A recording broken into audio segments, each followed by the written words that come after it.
Good morning, dear students. Welcome in science class. Hope you all are fine. We have started our chapter second plants. We have discussed the topic of photosynthesis and insectivorous plants. Today we are going to start a new topic, reproduction in plants.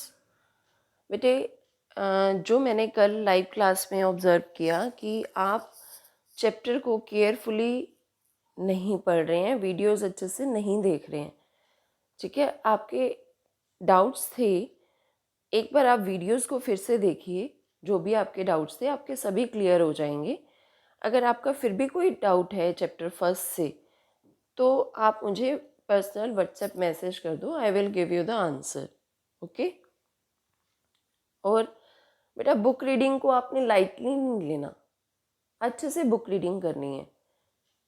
Video सुनो, book reading करो, उसके बाद कोई doubt है तो मुझसे पूछो, okay. आज से आपने प्रॉपर समझना है टॉपिक को और बुक रीड करनी है साथ साथ। तो आज का टॉपिक हम स्टार्ट करते हैं। Let's start reproduction. बेटा पहले तो आपको मीनिंग पता होना चाहिए कि रिप्रोडक्शन का मीनिंग क्या है। री means again, production means produce करना, ठीक है। टू मेक अ कॉपी, जैसे हम ज़ेरॉक्स कॉपी बनाते हैं ना, कि एक आपने किया और उसकी सेम कॉपी आपके पास आ जाती है और आप उसकी बहुत सारी कॉपीज़ और बना सकते हैं, है ना। टू प्रोड्यूस डुप्लीकेट, यही मीनिंग हुआ, सीधा सीधा सा मीनिंग यही है। अगर हम बात करें एनिमल्स की और प्लांट्स की, तो यहाँ भी रिप्रोडक्शन का मीनिंग यही है कि अपने जैसे सेम काइंड के और ऑर्गेनिज्म प्रोड्यूस करना। ह्यूमन से ह्यूमन, कैट से कैट, डॉग से डॉग। और बेटा रिप्रोडक्शन का प्रोसेस बहुत ज़रूरी है। अगर ये नहीं होगा तो लाइफ फॉर्म्स आगे नहीं चलेंगी, है ना। पॉपुलेशन नहीं बढ़ेगी, पॉपुलेशन नहीं बढ़ेगी तो लाइफ को मेंटेन करना बहुत मुश्किल हो जाएगा, हमारी स्पीशीज़ को मेंटेन करना मुश्किल हो जाएगा। अगर एक टाइप की स्पीशीज़ रिप्रोड्यूस नहीं कर रही, उसके सेम काइंड के और बर्थ नहीं ले रहे, नहीं पैदा हो रहे, तो वो स्पीशीज़ तो ख़त्म हो जाएगी, है ना। तो लाइफ को कंटिन्यू करने के लिए रिप्रोडक्शन का प्रोसेस बहुत ज़रूरी है।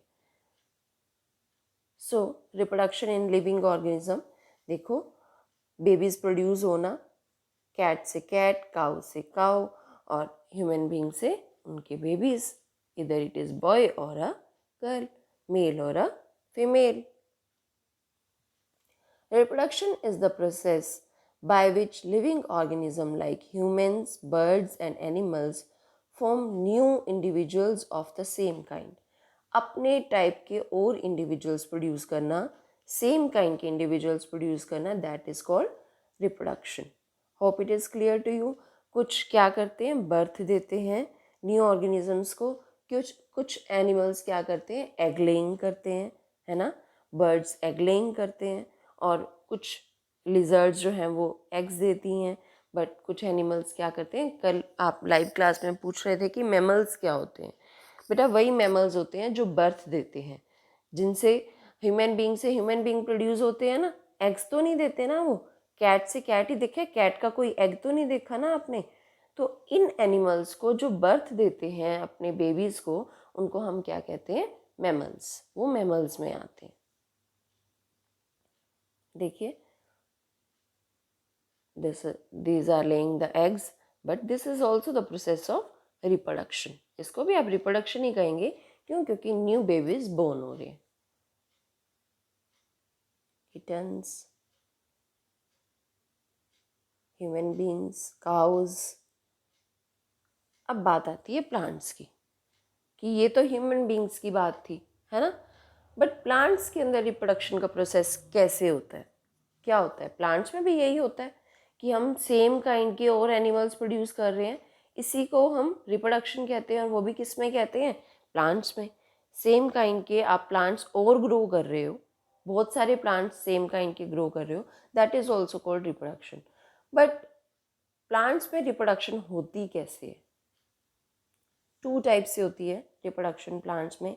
जैसे अब छोटा प्लांट हुआ, बड़ा बड़ा बड़ा बिग प्लांट बन गया। बट ऐसा तो नहीं है कि वो छोटा प्लांट कहाँ से आएगा, ये भी तो हमें पता होना चाहिए ना। ऐसा तो नहीं है कि 2 प्लांट्स हैं फिर एक नया प्लांट बन गया, बट वो स्मॉल प्लांट बनेगा कैसे, आइए डिस्कस करते हैं। First is the reproduction in many parts is through seeds. आप जब भी कोई फ्रूट ईट करते हैं उसमें से सीड्स निकलते हैं। बनाना को छोड़ दो, उसमें भी होते हैं बट वो दिखते नहीं हैं। आप एप्पल खाते हो सीड्स निकलते हैं, वाटरमेलन खाते हो सीड्स निकलते हैं, है ना।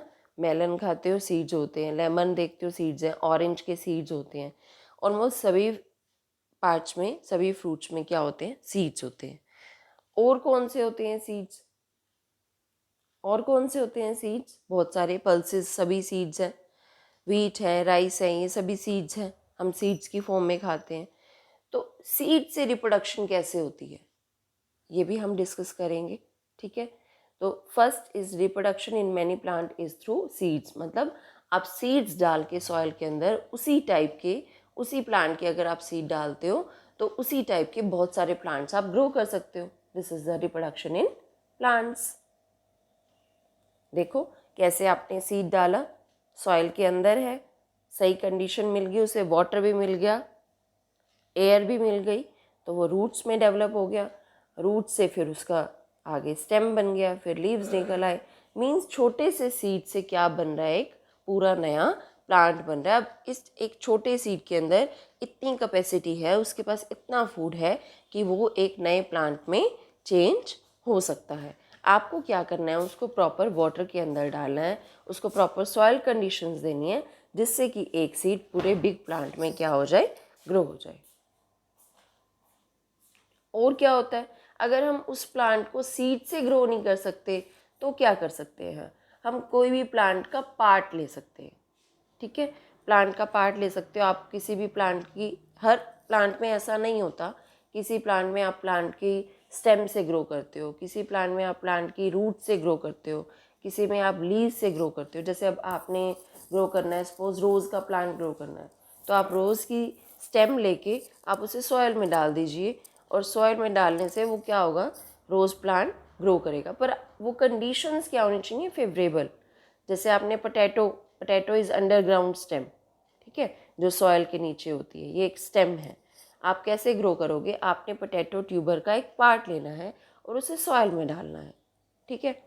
तो क्या होगा, वो पोटैटो ट्यूबर के अंदर उसकी बड होनी ज़रूरी है। आपने देखा है कि पोटैटो के अंदर आइज़ होती हैं, आइज़ होती हैं ना। आइज़ कैसे होती हैं, कट कट लगे होते हैं ना, उसको हम आई कहते हैं। तो आपने पोटैटो का वो पार्ट लेना है जिसके अंदर एक आई है, वो आपने सॉइल में डालना है, जिससे वो पूरा पोटैटो प्लांट क्या करता है, ग्रो करता है, ठीक है। और इसको हम कहते हैं reproduction through cuttings.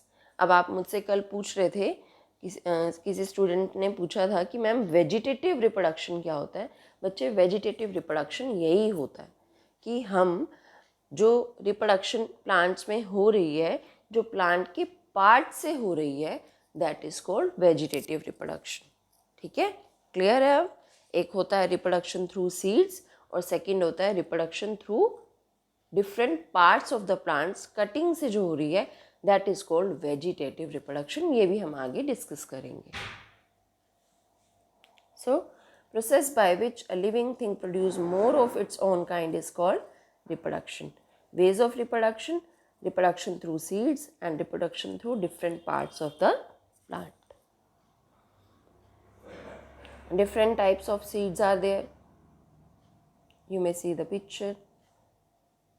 Flax seeds, धनिया के, पल्सेस के, पी के, इतनी सारी पल्सेस हैं। ये देखो मैंगो के सीड हैं।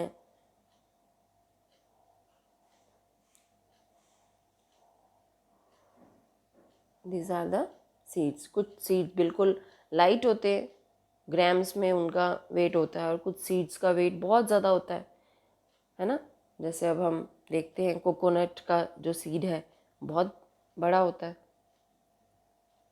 और एक आपने ये बात देखी होगी कि एक सिंगल सीड डाल के आप, एक सॉयल है, आपने बहुत सारे प्लांट ग्रो करने हैं, बट आप एक सिंगल सीड डाल के बहुत सारे प्लांट्स ग्रो नहीं कर सकते। और ऐसा भी हो सकता है कि वो सिंगल सीड ग्रो करे ही ना, उसे फेवरेबल कंडीशंस मिले ही ना। आपने देखा होगा फील्ड्स के अंदर फार्मर्स को या फिर आप भी जब देखते हैं कहीं गार्डन के अंदर तो आप बहुत सारे सीड्स डालते हैं। वो बहुत सारे सीड्स डालने का रीज़न यही होता है कि कुछ सीड्स तो प्लांट्स एनिमल्स खा जाते हैं, है ना, और कुछ सीड्स हवा से या बारिश से फ्लो कर जाते हैं। कुछ सीड्स को प्रॉपर एयर या टेम्परेचर नहीं मिलता, इसलिए वो ग्रो नहीं करते, और कुछ सीड्स हम खुद डिस्ट्रॉय कर देते हैं पामों के नीचे लाके, या फिर उसको कुछ डॉग्स या कुछ एनिमल्स खा जाते हैं, किसी तरीके से वो डिस्ट्रॉय हो जाते हैं। इसलिए सभी सीड्स को एक नए प्लांट में ग्रो करने का चांस नहीं मिलता, इसलिए हम बहुत सारे सीड्स डालते हैं एक प्रॉपर डिस्टेंस पे, ताकि उन्हें प्रॉपर कंडीशन मिले, और कुछ जो हैं डिस्ट्रॉय हो जाते हैं और कुछ जो है वो प्लांट्स में चेंज हो जाते हैं। क्या होती है स्ट्रक्चर सीड की, थोड़ा सा डिस्कस करते हैं, और नेक्स्ट क्लास में एक एक्टिविटी करेंगे, ठीक है, वो आपने अभी करके रखनी है, हम नेक्स्ट क्लास में डिस्कस करेंगे, और उससे आपको स्ट्रक्चर ऑफ सीड भी बहुत अच्छे से समझ आ जाएगा, और आपको सीड जर्मिनेशन का प्रोसेस भी अच्छे से समझ आ जाएगा। क्या होती है सीड स्ट्रक्चर? आउटर स्ट्रक्चर, सबसे पहले आउटर का पार्ट होता है जिसको हम outer hard covering of the seed बोलते हैं, that is called seed coat, that is called seed coat. Second is the cotyledons, जो बिल्कुल सीड के अंदर होते हैं, सीड की लीव्स को हम बोलते हैं कॉटिलिडन्स, और ये क्या प्रोवाइड करते हैं? फूड प्रोवाइड करते हैं बेबी प्लांट को, ठीक है। और एक स्पेशल स्ट्रक्चर होती है सीड होल, जिसको हम माइक्रोपाइल बोलते हैं, और जिससे जो है वाटर एंटर करता है सीड के अंदर, that is called micropyle. These are the main parts of the seed. What you have to do, you have to do one activity. आपने कुछ सीड्स लेने हैं, आप वीट के ले लो, मूंग दाल के ले लो, ब्लैक ग्राम ले लो, वाइट ले लो, बीन सीड्स, राजमा ले लो, कुछ भी ले लो, और आप उनको ओवरनाइट आपने उनको वाटर के अंदर रखना है, और उसको आपने एक प्रॉपर प्लेस पे रखना है, सॉइल में रखना है। आप कॉटन में भी रख सकते हो, वो कॉटन थोड़ी मॉइस्ट होनी चाहिए। और उसके बाद वो क्या करते हैं, स्प्राउट्स बनाया ना आपने, बस आपने वही काम करना है, ठीक है। यही उसी से ही हम सीड करेंगे, सीड की स्ट्रक्चर भी करेंगे, और सीड जर्मिनेशन का प्रोसेस भी डिस्कस करेंगे। और आपने राइट करना है कि एक प्लांट को क्या क्या कंडीशन चाहिए थी, एक सीड से प्लांट में कन्वर्ट होने के लिए क्या कंडीशंस चाहिए थी। आपने एक काम और भी करना है, कुछ सीड्स तो आपने ये रखने ही हैं, आप ऐसा भी करना, आप ऑब्ज़र्व करना कंडीशंस अलग अलग करके। एक सीड्स आप क्या कर देना, गर्म पानी में डाल देना, थोड़े से 4-5 सीड्स, 4-5 सीड्स आप कोल्ड वाटर में डाल देना, और कुछ सीड्स आप एक नॉर्मल कंडीशंस जो होती हैं एक प्लांट को ग्रो करने के लिए वो आप देना। आप देखना तीनों में क्या ऑब्जर्वेशन आपको मिलती है, कि जो हॉट वाटर वाले सीड्स हैं और जो कोल्ड वाटर वाले सीड्स हैं उनका क्या रिजल्ट आता है, और एक जो नॉर्मल कंडीशंस में आपने रखे सीड्स उसका क्या रिजल्ट आता है। तो अगली क्लास में हम एक्टिविटी के साथ डिस्कस करेंगे structure of seed and seed germination. Till that you have to read this and understand this carefully. Okay, bye students, have a nice day. Thank you.